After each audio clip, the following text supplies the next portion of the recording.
Hello, my name is Dr. Audrey Cook, and I would like to welcome you to this next installment of Cooking with Fluids.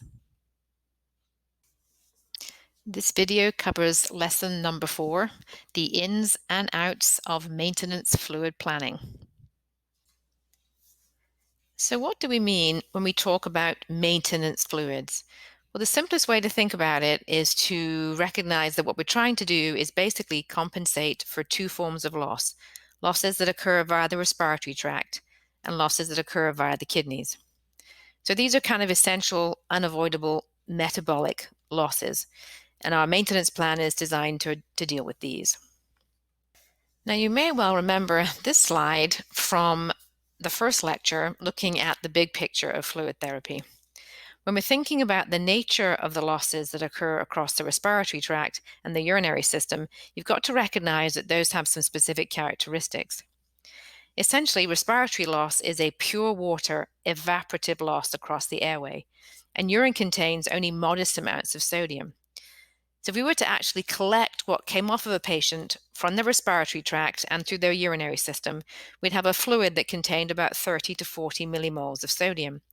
And so a maintenance fluid should also contain about 30 to 40 millimoles of sodium. So lots of water and just a little bit of salt.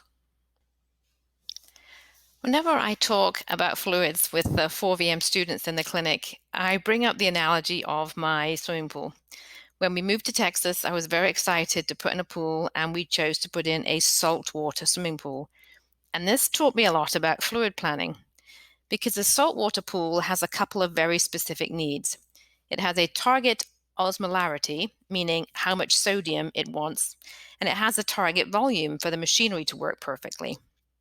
Now, when you think about it, the same is true of mammalian systems. Our bodies also have a target osmolarity. We want our sodium to be kind of sort of where it needs to be, and we also have a target volume. So let's think about what happens to my pool under normal circumstances on a hot summer's day in Texas. The sun is beating down upon that pool, and we expect that that pool level is going to drop a little bit. And that is essentially an evaporative pure water loss. So it's an awful lot like breathing. Now, chances are I'm going to jump in and out of the pool a few times, and I'm going to carry some of that pool water with me. So we're also going to lose a little bit of salty water, like urine. So in order to keep my pool happy, to maintain it, I'm going to add gallons of water from the faucet. I'm also going to add a small amount of salt. Because I'm adding a lot of water and just a little bit of salt, this means that what I'm actually providing is a mixture that includes what we call free water. And you'll hear us use that term when we're talking about fluid planning. When we say free water, what we mean is a water molecule that's not been tied to a sodium molecule. Now, periodically, probably related to changes in the concrete, we get a leak from the pool. When my pool is leaking, again, the volume is going to drop, but it drops pretty suddenly. And that loss, though, is standard salty pool water. So I restore my pool by adding salty pool water to replace what is lost. And that is the difference between a maintenance fluid and a replacement fluid. What I want to move on to now is how we go about actually calculating a patient's maintenance fluid needs. Now, there are numerous ways to do this. There are lots of formulas that are used. None of them are perfect, however, which is why it's so important that we reassess, and everyone has a favorite. So one approach is what I call the one-size-fits-all approach, and this is to default to saying every patient needs 60 mils per kilo per day. I call this the flip-flop approach. Essentially because, yeah, it's kind of a shoe, but really if one size fits all, the truth is one size fits nobody. The downside to this approach is it ignores the impact of body surface area on needs, and it also implies that every animal is physiologically identical. Now, I don't like this approach, and I would point out to you that we don't use linear approaches for things like calories or chemotherapy because we recognize that we simply can't keep increasing the dose as patients get bigger. So even if we choose to ignore the fact that increases in body weight don't have a linear impact on metabolic needs. Let's think about some other conditions. So let's contrast two different patients. So patient number one is essentially normal, very, very healthy. Patient number two, just by looking at him, doesn't look so good. Let's say patient number two has untreated Cushing's disease and laryngeal paralysis. So he's very polyuric polydiptic and he's persistently panting. Now, we can have these patients weigh the same. Let's make them both 25 kilos. Do we really think they need the same amount of water in a 24-hour period? Do we really think they have the same maintenance fluid needs?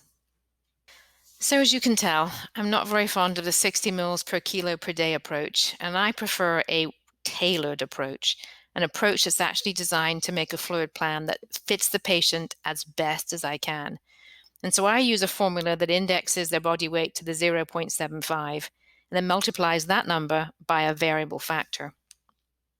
This approach has two advantages. Number one, it allows us to think about the impact of body surface area on needs.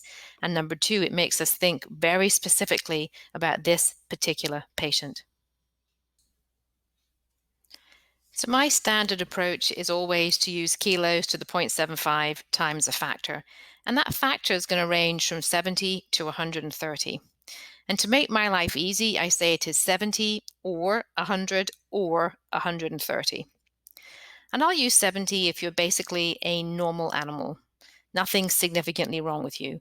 I'll use 100 for patients who've got conditions like chronic kidney disease or who are anxious and breathing harder. And I'll use 130 for pediatric patients, patients with airway disease, patients with Cushing's or diabetes mellitus. I do want to point out, however, that sometimes the factor of 130 isn't nearly enough if patients have conditions such as diabetes insipidus. So once you've sat down and calculated your maintenance fluid needs, you need to go ahead and finalize your global fluid plan. There's a good chance your patient also has a replacement fluid need, and you've calculated that to be X mils per hour. And now we have our maintenance fluid need at Y mils per hour. Now that replacement fluid need is going to be provided with the replacement fluid.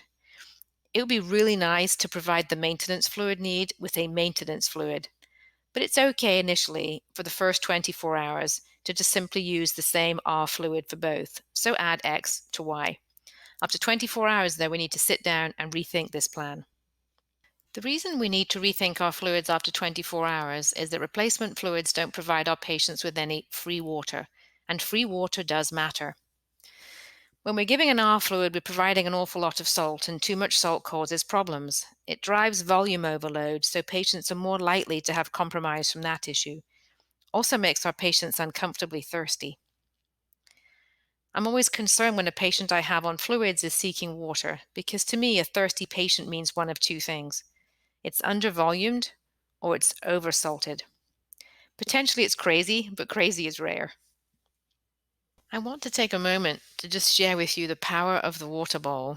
There's a wonderful saying which I think is fundamentally true, which is a patient with a good heart and good kidneys can survive a bad fluid plan as long as he or she has access to water. Always provide water to your patients. If you ever remove the water, you have to have a perfect fluid plan.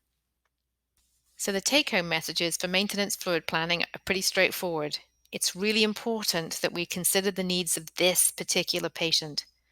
We also want to make a carefully crafted and tailored fluid plan. We must always allow for free water.